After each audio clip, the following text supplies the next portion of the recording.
ဟုတ်ကျွန်တော်ဒီနေ့ Friday detection bypass လေးတွားကြည့်အောင်ပေါ့နော်ဒီမှာဆိုရင်ကျွန်တော်သုံးမဲ့ application ကဒီdone vulnerable ban လို့ခေါ်ရပါတော့ DVB ပေါ့နော်ဒါကကျွန်တော်တို့ဟိုဒီမှာ free download ရတယ်ပေါ့နော်ဒီမှာဆို DVB Android challenge ဆိုပြီးတော့ကျွန်တော်ရှာလိုက်လို့ရတယ်ဗျရှာလိုက်ဒီ GitHub ပေါ့နော်ဒီ GitHub မှာဆိုလို့ရှိရင်ဒါနဲ့ပတ်သက်တဲ့ဟာဒီမှာ download ရတယ်ခုဒီ Friday detection နဲ့ပတ်သက်ပြီးတော့စာသွားမယ်ပေါ့နော်log out ထွက်လာမယ်ခု Friday is not running ပေါ့နော်အခုဆိုရင်ကျွန်တော် Friday မ run သေးဘူးအဲ့တော့ပြဿနာမရှိဘူးပေါ့နော်ကျွန်တော်ဒီ data local tab အောက်မှာ Friday server ထည့်ထားတယ်နော် Friday server ဆိုပြီးတော့ run လိုက် Okay Friday server run ပါပြီပေါ့နော်ဒါဆိုကျွန်တော်ကြည့်လိုက်မယ်ဆိုရင်ဒီမှာ Okay ဒါဆို Friday is running ပေါ့နော်အဲ့တော့ကျွန်တော်တို့ခု Friday server run လိုက်တဲ့အတွက်ကြောင့်မို့လို့ဒီ app ရဲ့ Friday detection ကသိတယ်အဲ့တော့ကျွန်တော်ဒီ Friday ဒီ runtime manipulation framework ပေါ့နော်ဒီ application run နေတဲ့အခါမှာကျွန်တော်တို့ကသူ့ရဲ့ class ကိုဟုတ်ပြီးတော့manipulate လုပ်တာပေါ့နော်အခုဒီမှာကျွန်တော်သွားလို့မရဘာလို့ Friday running ဖြစ်နေဆိုဒါကျွန်တော် Friday ဒီတက်သိတယ်ပေါ့နော်ကျွန်တော် Friday 2 3နေပြီဆိုပြီးတော့ဒီတက်သိတယ်အဲ့တော့ဒီ Friday ကိုဘယ်လို bypass မလဲပေါ့နော်နီးတွေကတော့အမျိုးမျိုးရှိတယ်ပေါ့အဲ့တော့အခုပထမဆုံးတစ်နေ့ကဒီ Friday နဲ့ပဲFriday ကိုစစ်တဲ့ class ကိုပြန်ဟုတ်ပြီးတော့return ကို false ပြန်နေပုံစံမျိုးပေါ့နော်အဲ့လိုမျိုးလေးတစ်ချက်သွားကြည့်မယ်အဲ့ဒီမှာဒါကတော့ GUI နဲ့ဒီ app ကိုကျွန်တော်တို့ reverse engineer လုပ်ထားတာပေါ့နော်ဒီထဲမှာကျွန်တော်တို့ဒီကနေသွားရှာတယ်ဒီ global sub ရှိတယ်ပေါ့နော်ဒါကနေပြီးတော့ကျွန်တော် Friday လို့ရှာလိုက်မယ် alpha id Friday လို့ရိုက်ကြည့်လိုက်ပါနော်အဲ့ဒီမှာ Friday chat ဆိုရယ် class တွေ့ပြီအဲ့ဒီ class ကိုကျွန်တော်ချက်သွားကြည့်လိုက်မယ်ပေါ့နော်ဒါဆိုရင်ဒီမှာ Friday chat GN9 ဆိုတဲ့ဟာရှိပြီသူကဘာလုပ်လဲဆိုတော့ Friday chat ကိုဘယ်လိုစစ်ထားလဲဆိုတော့ကျွန်တော်မပါဘူးပေါ့နော်ဒီမှာ Friday chat ဆိုရယ်ဒီ method အဲ့တော့ Friday chat GN9 ဆိုရယ် class GN Friday chat ဆိုရယ် method နဲ့သူစစ်ထားတယ်ဒီမှာသူ system library Friday chat ဆိုရယ် system library ကိုသုံးတယ်ပေါ့နော်အဲ့တော့အဲ့ system library တွေကဘာမှရှိလဲဆိုတော့ဒီ resource အောက်မှာပေါ့နော်ကျွန်တော် resource အောက်မှာ lib ဆိုတာရှိတယ်ဒီ lib မှာဘယ်အကြည့်ပေါ့နော်ကျွန်တော်ကဒီ v8a ကိုကြည့်လိုက်မယ်ဒီထဲမှာပုံမှန်ရေးရင်တော့ Friday chat ပေါ့နော် library ထဲမှာဆိုအရှိက lib Friday chat ဆိုအနောက်မှာ .s ဆိုပေါ့အဲ့တော့ဒါက Friday ကိုစစ်တဲ့ဒီ native library ပေါ့နော်အဲ့တော့ဒီ library လေးကိုလည်းကျွန်တော် export ထုတ်ထားလိုက်မယ် export ထုတ်ပြီးတော့တနေရာမှာ save လိုက်မယ်ထားနောက်ပိုင်းမှာဒီကောင် reverse engineering လုပ်ပြီးနေတယ်ပါကျွန်တော်ထပ်ကြည့်မယ်ပေါ့နော်ဒီ native library ကိုလေအခုလောလောဆယ်တော့ကျွန်တော်တို့သူ Friday ကိုစစ်တဲ့ method တွေ့ပြီပေါ့နော်ဒီ package ထဲကနေပြီးတော့ဒီ class ထဲကဒီ method နဲ့ဆက်တာပေါ့နော်အဲ့တော့ကျွန်တော်တို့ဒီ Friday code လေးစပြီးတော့ပါပေါ့နော်ရေးကြည့်မယ်ပေါ့နော်သူကအရင်ကြီးတော့မခတ်ဘူးပေါ့နော်ကျွန်တော်ဒီမှာ Friday ဆိုလို့ရှိရင်ဒီမှာFriday API ပေါ့နော်ဒီ JavaScript API ရှိတယ် Friday JavaScript API ဒီမှာတော့ကြည့်လို့ရတယ်Java တော့ perform ပြီးသွားရင်ဒီလိုမျိုးသွားရဆိုတာမျိုးလဲနမူနာလေးရှိတယ်ပေါ့နော်အဲ့ရတော့ကြည့်လို့ရကျွန်တော်စပြီးတော့ရေးကြည့်မယ်ပေါ့ခြေ Java တော့perform ပေါ့နော် perform ဆိုပြီးတော့ Friday ဒီJava API လေးနဲ့ခေါ်လိုက်တာပေါ့နော်ပြီးအခုကျွန်တော်ကဒီမှာဒီ Friday ကိုစစ်တဲ့ class ပေါ့နော် class အဲ့တော့ဘာပေါ့နော် Friday chat Friday chat class reference ပေါ့နော် reference equal to ဆိုရင် java.use ပေါ့နော် okay java.use နဲ့တွားလိုက်မယ်ဒါကျွန်တော် AI integrate လုပ်ထားလို့သူရေးပေးတာပေါ့နော် java.use ဆိုပြီးတော့ဒီ home class ကိုပေါ့နော်ကျွန်တော်တွားရှာမှာအဲ့တော့အခုဆိုရင်ဒီမှာဘယ်ရလဲဆိုတော့ဒီ com. ဒီ package အောက်ကဒီ Friday chat GN9 ဆိုတဲ့ club ပေါ့နော်ဒီမှာပြီးသွားလို့ရှိရင်ကျွန်တော်တို့က method ပေါ့နော်အဲ့ Friday class reference နေရာမှာကျွန်တော်တို့ method ကဘာ method သုံးလဲဆိုတော့သူကဒီ Friday chat ဆိုတဲ့ method ကိုသုံးတယ်အဲ့ method ကိုခေါ်လိုက်မယ်ပေါ့နော်ထားပါ Okay Friday chat ဆိုရပါပြီးရင် dot implementation ပေါ့နော် implementation function တခုကျွန်တော်ခေါ်လိုက်မယ်ပြီးရင် console တော့လောက်ပေါ့နော်စမ်းမယ်တော့ဒီစမ်းထားပါဒီထဲမှာဆိုလို့ရှိရင် Friday chat method ကိုခေါ်လိုက်ပြီဆိုပြီးတော့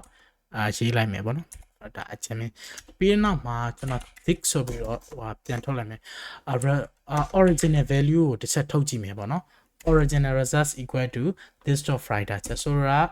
သူရဲ့မူရင်း original value ပေါ့နော်ဒီ original value ကဘာ return ပြန်လဲပေါ့အဲ့တော့ဒီ Friday chat method ကကျွန်တော်တို့စီကိုမူရင်းတန်ဖိုးကဘာအခု Friday ခွတ်ထားတဲ့အခါမှာဘာ return ပြန်လဲပေါ့နော်ဒီ function ရဲ့ return ကိုကျွန်တော်စစ်ကြည့်လိုက်တဲ့သဘောပေါ့နော်တကယ်လို့သူက integer လို့ပြောထားတဲ့အတွက်စစ်တာဆိုတော့01ဖြစ်လောက်တယ်ပေါ့နော် boolean ဆိုရင်တော့ true false နဲ့စစ်တာဆိုတော့ဒီ integer ဆို01ဖြစ်လောက်တယ်ပေါ့နော်အဲ့ဒီ value တွေကိုကျွန်တော်အရင်ကြည့်လိုက်မယ်ပြီးတော့မှ override လုပ်ကြည့်မယ်ပေါ့နော်Okay ဒါဆိုရင်ဒီဘာ error မတက်ဘူးပေါ့နော်ဒီ code လေးအလုပ်လုပ်ပါ යි လားကျွန်တော်ဆက်သွားကြည့်မယ်ပေါ့နော်ဒီကောင်ပြန်ခေါ်ကြည့်လိုက်မယ် Friday is not running ဖြစ်သွားပြီပေါ့နော် not running ဆိုအခုဒီမှာဒီ method ကိုခေါ်ရတဲ့အတွက်ကြောင့်မို့လို့ဒီမှာသူက Friday chat method data တော့ဘာမှတော့ထွက်မလာဘူးနော် this dot Friday chat original method result ကိုကျွန်တော်ပြန်ပြီးတော့ print မထွက်သေးဘူးနော် original result equal to original result ဆိုပြီးတော့ပြန်ထုတ်လိုက်ဒါမူရင်း original result ပေါ့နော်နော်ဟို bypass တွေပါမလုပ်သေးဘူးလောလောဆယ်သူ့ရဲ့မူရင်း value ကိုကြည့်နေပါတော့ဒါလေးကြံခဲ့လို့အဲ့တော့ဒါပြန်ကြည့်မယ်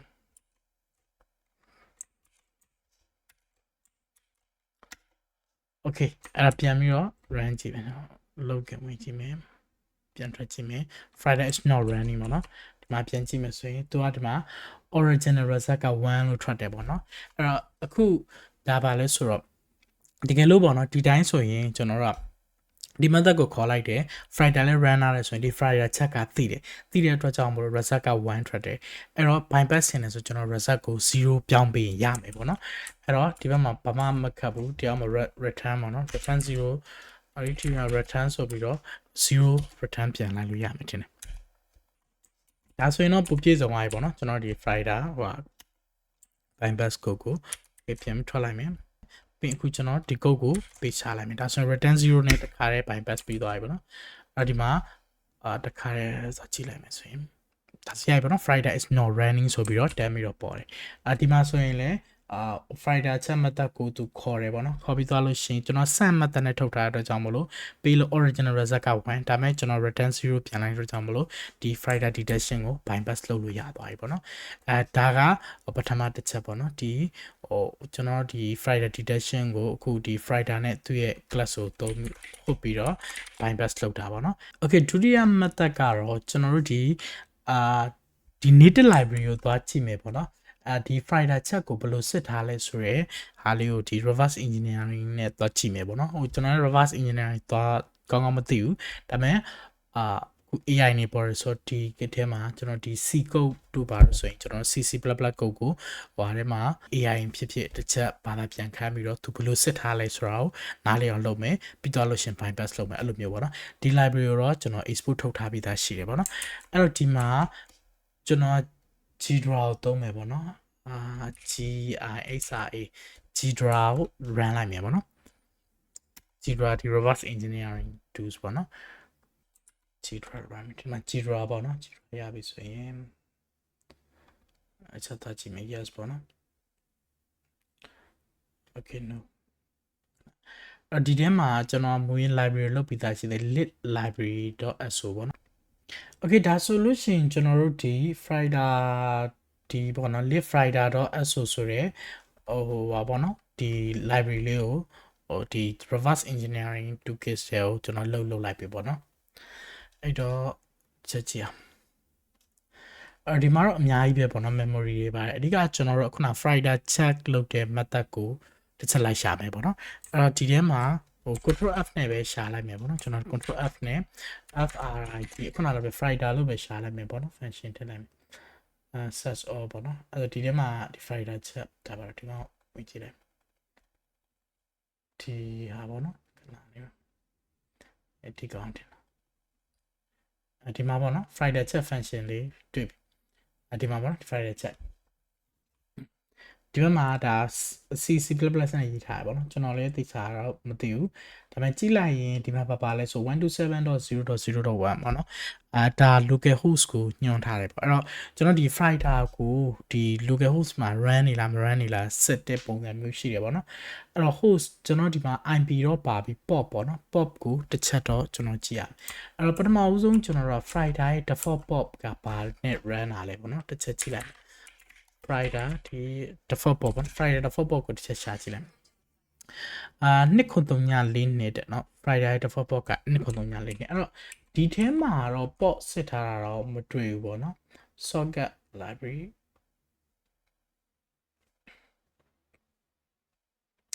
okay အဲ့တော့ဒီကောင်ကတကယ်ဆိုတော့ဒီနားမှာဖြစ်လောက်တယ်ပေါ့နော်ဒီမှာပါဆိုတော့ဒီမှာ IP ရှိတယ်အနောက်မှာ port ရှိမဲ့နေရာဖြစ်လောက်တယ်ပေါ့နော် okay အဲ့တော့ဒါလေးကိုကျွန်တော် copy ကူးလိုက်မယ်ပေါ့ copy ကူးပြီးတော့တစ်ချက် AI ကိုဘာသာပြန်ခိုင်းကြည့်မယ်ပေါ့နော်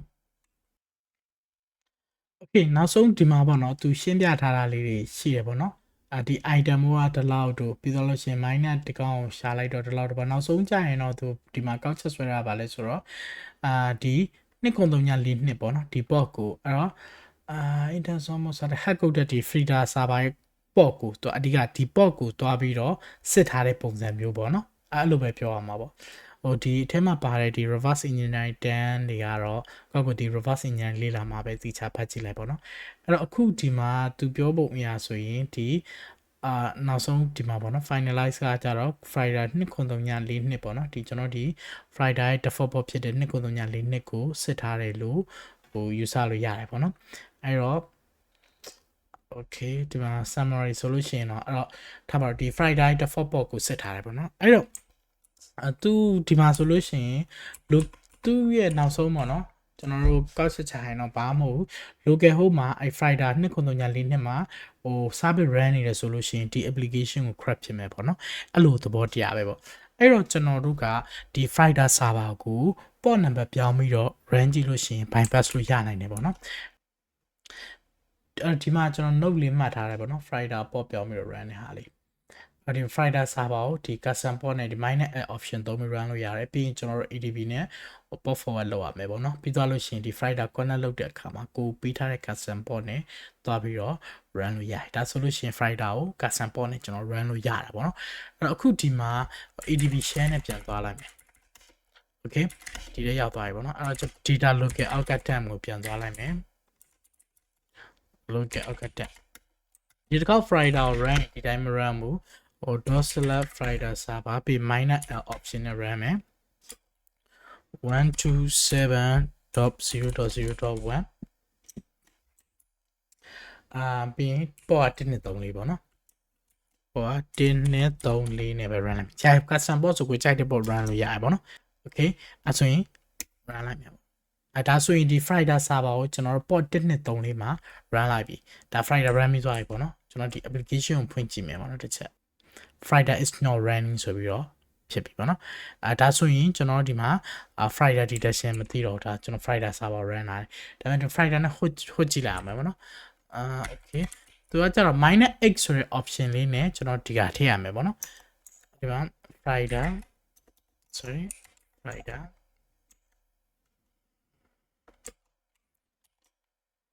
နဲ့8ပေါ့နော် okay -8 ဆိုတဲ့ option နဲ့ကျွန်တော်ဒီ host ကတာတဲ့ဟောပေါ့နော်ဒီဟိုအထက်ဒါမလုပ်ခင်အရင်ဆုံးဘာလုပ်ရမလဲဆိုတော့ကျွန်တော် EDP ဟိုပေါ့နော် forward ပေါ့နော်ဒီ port forward လောက်ကျွန်တော်1.3လေး TCP 1.3 TCP 1.3လေးဆိုပြီးတော့ port forward အရင်လောက် port forward လုပ်ပြီးသွားပြီဆိုရင်ကျွန်တော်တို့ဒီ Friday ဟိုနဲ့ run လို့ရပြီပေါ့နော် Friday -8 ဆိုတဲ့ option ကိုသုံးပြီး run လို့ရတယ်အဲ့တော့ custom port နဲ့ဖြစ်တဲ့တော့ဟုတ်လိုက်ပြီဒါဆိုရင်ဒီ Friday ဟုတ်ပြီးသွားပြီဒါပေမဲ့အခုapplication မှာသွားကြည့်မယ်ပေါ့နော် application ကိုသွားကြည့်မယ်အခု login ဝင်ကြည့်မယ်ပေါ့နော် test ထားပါတော့ test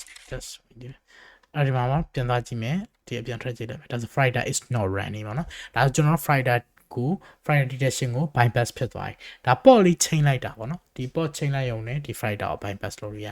ဒါကတော့နောက်တစ်နည်းပေါ့နော်အဲ့တော့ Friday ခုနလိုမျိုးဒီဟိုသူ့ sit class ကိုဟုတ်ပြီးတော့လေ bypass လုပ်လို့ရနိုင်တယ်အခုလိုမျိုးပေါ့နော်ဒီ pop တွေကိုပြောင်းပြီးတော့လေ bypass လို့ရနိုင်တယ်ပေါ့နော်ဒီလောက်ဆိုရင် Friday bypass လုပ်နေသိမယ်ထင်ပါတယ်ဟုတ်အားလုံးကျေးဇူးပါ